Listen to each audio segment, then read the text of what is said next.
आज हम जानेंगे लोन्स अगेंस्ट सिक्योरिटीज क्या होता है और उसे हम इफेक्टिवली कैसे यूज कर सकते हैं। हमें हमेशा से ये पता है कि प्रॉपर्टी के अगेंस्ट लोन मिलता है, गोल्ड के अगेंस्ट लोन मिलता है, इनफैक्ट आपकी एफडी के अगेंस्ट भी आपको लोन मिलता है। ओके, या उसे ओवरड्राफ्ट कहते हैं सिंपल भाषा में।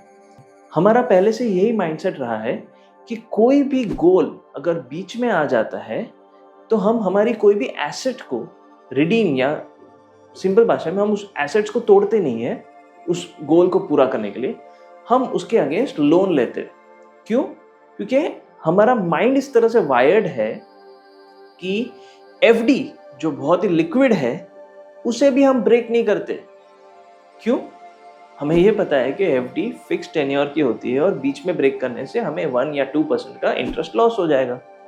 अब वो 1 या 2% का इंटरेस्ट लॉस हमें ध्यान से दिखता है, क्योंकि हमें ये नहीं पता कि आज मैं स्पेसिफिकली अपने म्यूचुअल फंड्स के बारे में बात करूंगा। तो जब मैं मेरे म्यूचुअल फंड्स बीच में रिडीम कर लेता हूं तो मुझे एक्चुअल में कितना लॉस होता है। म्यूचुअल फंड्स हाईली लिक्विड होते हैं, इसलिए जब भी कोई गोल आ जाता है बीच में तो हम सबसे पहले अपने म्यूचुअल फंड्स को ब्रेक कर लेते हैं। करेक्ट? प्रॉपर्टी बेचने बैठेंगे तो तुरंत बिकती नहीं है क्योंकि वो इलिक्विड एसेट है।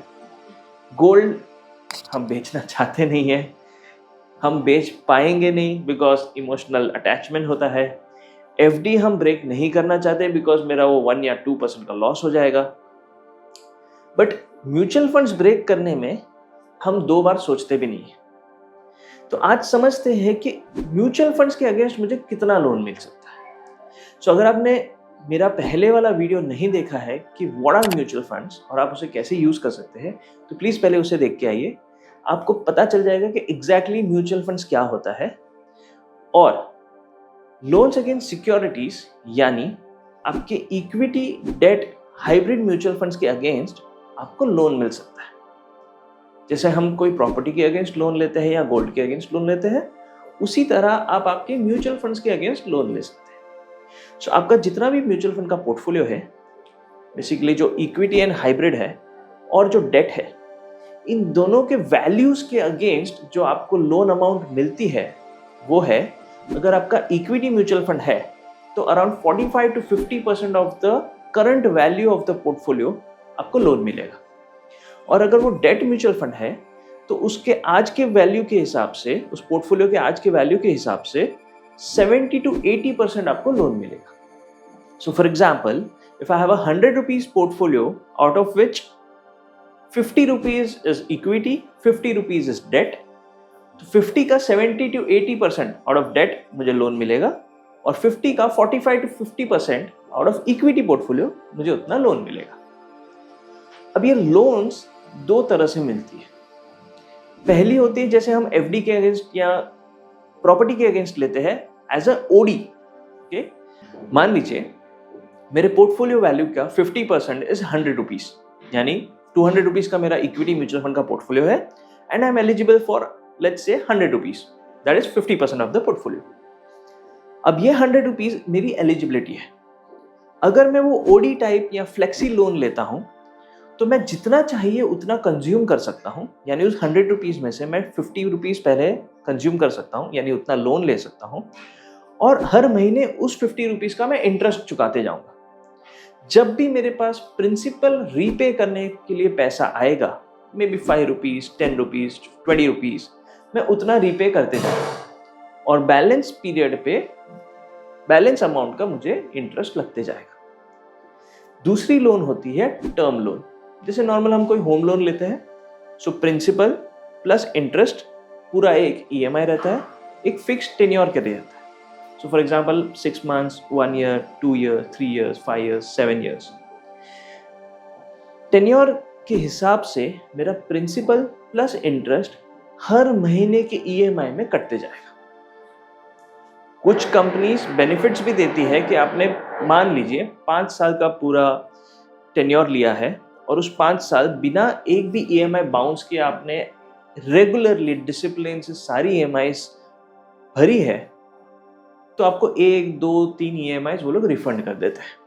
खैर, ये सारी चीज़ें तो कंपनी टू कंपनी डिपेंड करती है। सो बेसिकली दो टाइप्स होते हैं, पहला है आपका ओडी टाइप लोन, दूसरा है आपका मंथली ईएमआई वाला टर्म लोन। अब पहले ये समझेंगे कि लोन्स अगेंस्ट सिक्योरिटीज लेने से मेरा फायदा क्या है। हम हमेशा बोलते हैं कि कंपाउंडिंग लॉन्ग टर्म में होता है, बट जब भी कोई गोल आता है हम अपने म्यूचुअल फंड्स ब्रेक कर देते हैं और उस कंपाउंडिंग को वहीं ब्रेक कर देते हैं।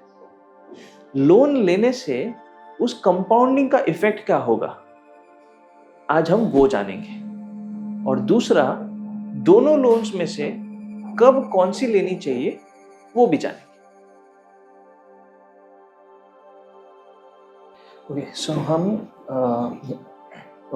सो यहाँ पे एक एक्सेल है जिसमें पहला एग्जांपल टर्म लोन और आपका पोर्टफोलियो है, और दूसरा एग्जांपल है कि अगर मैं फ्लेक्सी लोन लेता हूँ या टर्म लोन लेता हूँ तो मुझे कौन सा अच्छा पड़ेगा।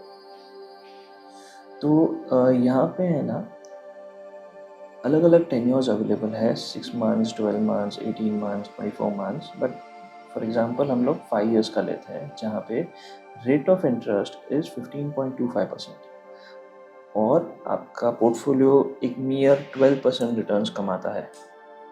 तो क्या आप यहाँ पे सोचेंगे कि 12% पोर्टफोलियो रिटर्न है और मेरा लोन है 15.25% पे, तो ऑफ कोर्स पैसा निकालना अच्छा है, करेक्ट?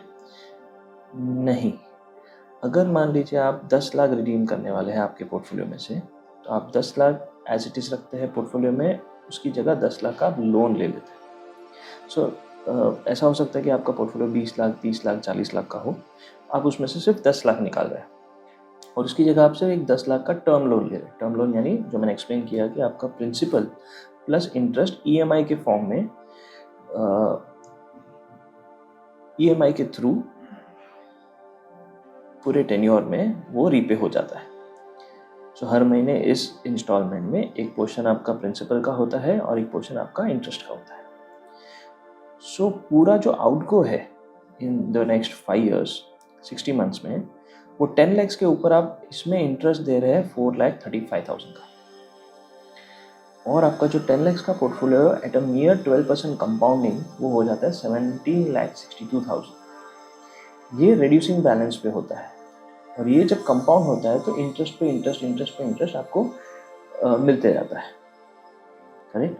इसके लिए इवन दो आपका रेट ऑफ इंटरेस्ट यहाँ पे 15.25% है और आपका पोर्टफोलियो सिर्फ 12% कमा रहा है, तो भी आपका 3,27,000 का ज़्यादा अर्निंग होता है इन जस्ट 5 इयर्स।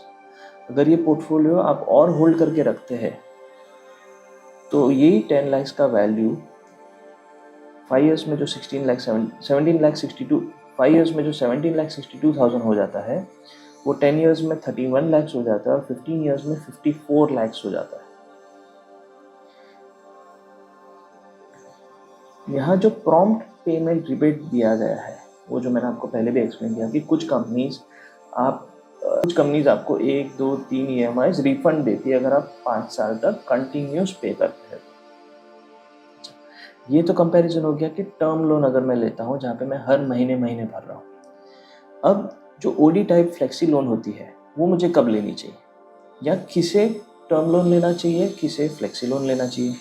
तो एक और कैलकुलेशन है यहाँ पे जहाँ पे फ्लेक्सी लोन, तो पहला आपका टर्म लोन है, फ्लेक्सी लोन है और आपका पोर्टफोलियो है। इसमें भी हम 5 इयर्स का ही एग्जांपल लेते हैं ताकि एप्पल टू एप्पल कंपैरिजन कर सके। टर्म लोन का यूजुअली इंटरेस्ट ज़्यादा होता है क्योंकि वो रिड्यूसिंग बैलेंस पे होता है, फ्लेक्सी लोन का कम होता है, और इस एग्जांपल में हम हमारा जो पोर्टफोलियो रिटर्न है वो 12% ही पकड़ेंगे एंड सेम लोन अमाउंट लेंगे। अब जैसे मैंने आपको बताया कि टर्म लोन में हर महीने principal plus interest in the form of EMI जाता है, फ्लेक्सी लोन में हर महीने सिर्फ इंटरेस्ट जाता है, सिर्फ मंथली इंटरेस्ट जाता है।